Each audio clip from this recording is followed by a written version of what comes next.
come on in, get comfortable. Think of our time together today as a sort of mini session. It's a safe space where we can really unpack the science behind your communication habits.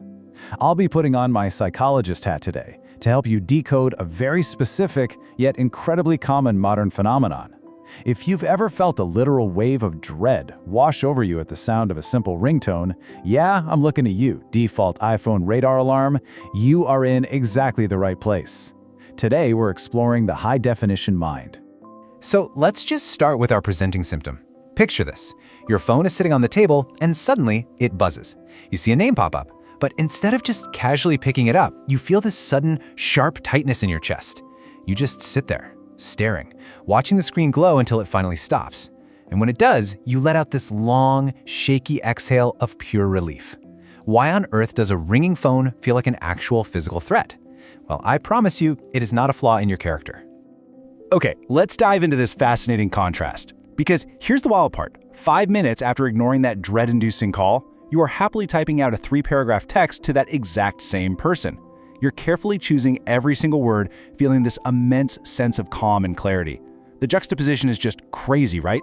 But it speaks directly to your nervous system. You're experiencing the physiological dread of a live call right alongside the utter peace of asynchronous text. Listen, I want to validate your experience right here and now. You aren't being difficult, you aren't antisocial, and you certainly aren't a bad friend. You are simply navigating a world that wasn't designed for how your specific brain operates. What you actually have is something we call high perceptual sensitivity. Your brain processes real-time social interactions completely differently than the vast majority of the population. And this brilliantly illustrates just how common this actually is. If you've ever felt totally isolated by your phone anxiety, just look at that 20% slice. 1 in 5 people operates with this exact high perceptual sensitivity. For that 20%, the brain is quite literally doing significantly more work during a real-time social interaction than standard processors. So, you aren't alone. You belong to a distinct neurominority that just takes in data at an incredibly high volume. Let's move into Section 1, the clinical diagnosis, overloading your working memory. We really need to uncover exactly why a simple, everyday phone call transforms into a psychological nightmare for that 20%. To understand this nightmare, we have to talk about cognitive load. When you're on a live voice call, you are forced to juggle a dozen invisible elements all at the exact same time.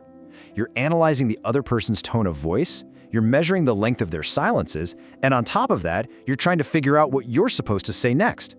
Your working memory is completely overloaded.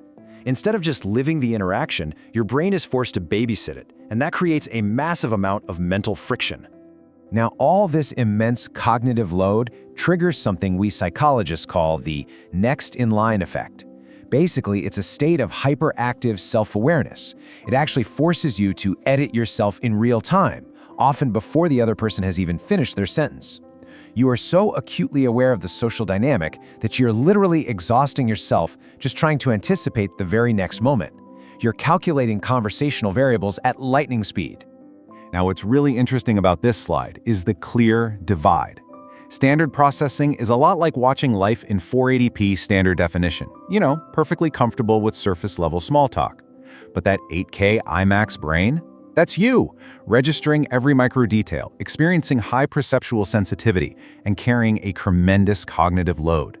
You're stuck with this high-definition experience you never even asked for, while the rest of the world is just happily chatting away in low res. So, how do you cope with an 8K IMAX brain in a 480p world? Well, that brings us to Section 2, the behavioral adaptation, the power of texting. This is where we see why your preference isn't just avoidance, it's actually highly logical. You see, texting gives you something a phone call completely strips away, and that is exit strategy autonomy. When you're typing out a message, you're no longer feeling like a trapped animal in a conversation you can't control. You are the pilot. You have the total autonomy to step back, put the phone down, and just breathe. And honestly, that autonomy is exactly what your nervous system is desperately seeking when the phone first starts to ring. This is exactly why the long text is actually your psychological cure. It gives you this space to deeply process your emotions before responding. It ensures you can accurately represent your incredibly rich internal world. By choosing to text, you're actively refusing the exhausting social performance of small talk. You aren't avoiding people, you're actually protecting the true quality of the connection. Opting for a 3 a.m. deep, honest textual conversation over some massed networking event, that is a sign of high social intelligence and a deep craving for authentic connection. But where does this all come from? Let's explore Section 3, the etiology, childhood roots of hypervigilance. Let's look at why your nervous system reacts with such high-definition intensity to begin with. For many people with high perceptual sensitivity, this visceral phone anxiety is actually a reflex. And it's a reflex that was very often built during an emotionally unpredictable childhood. Think about it. If you grew up in an environment where you had to constantly read the room just to stay safe, your brain had to adapt. It became extraordinarily hypersensitively attuned to the absolute smallest tonal shifts in the people around you. Let's move to and see how this builds into the way you process a call.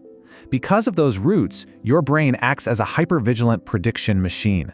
Phone calls inherently remove crucial visual cues. There are no facial expressions to read, no body language to interpret, and when those cues are missing, your highly attuned brain starts to frantically fill in the gaps with worst-case scenarios. Suddenly, a totally normal 2-second silence on the other end of the line isn't just a pause, your brain perceives it as a legitimate threat. Your hypervigilance kicks in, acting as this outdated survival mechanism that just hasn't realized you're actually safe now. All right, so we know the symptoms, we have the diagnosis, and we understand the root cause. Now it's time for the actionable phase of our session. Section 4, the treatment plan, reclaiming your peace. Let's look at some real psychological tools you can use to turn down the volume on all this anxiety. Here's a highly effective 2-step intervention you can start using today. Step 1, name it to tame it. When that phone rings and you feel that familiar surge of panic, literally say out loud to yourself, "I'm having a hypervigilance response right now." This simple act of labeling actually signals safety to your brain. It pulls your neural activity away from the panic center and right back into your logical mind. Step 2, protect your territorial comfort. This simply means giving yourself permission to manage your own time. You do not have to answer just because it's ringing. Validate your own need for space. So the crucial point is this: you are absolutely allowed to be hard to track. I know, in a world of constant connectivity, that sounds radical, but it's completely necessary. Your time, your peace, and your private life are immensely valuable. They don't need to be constantly shared for others to just consume on demand. It is completely 100% okay to exist outside of real-time accessibility. I really want to leave you with this powerful realization from our source material today. You are a whole person who doesn't need outside approval to stay stable. The fact that you prefer depth over noise and thoughtful long texts over jarring phone calls, that isn't a flaw in your programming. It is proof that you take the world seriously. You are carefully curating how you interact with a high-definition mind. So, take a moment to think about your own high-definition mind. Does the phone still feel like an invasion of your personal sanctuary, or can you start setting some new boundaries to protect your quiet world? Just remember, it is perfectly okay to love your quiet world. Thank you so much for joining me for this session. Stay curious about your own mind, and I'll see you next time.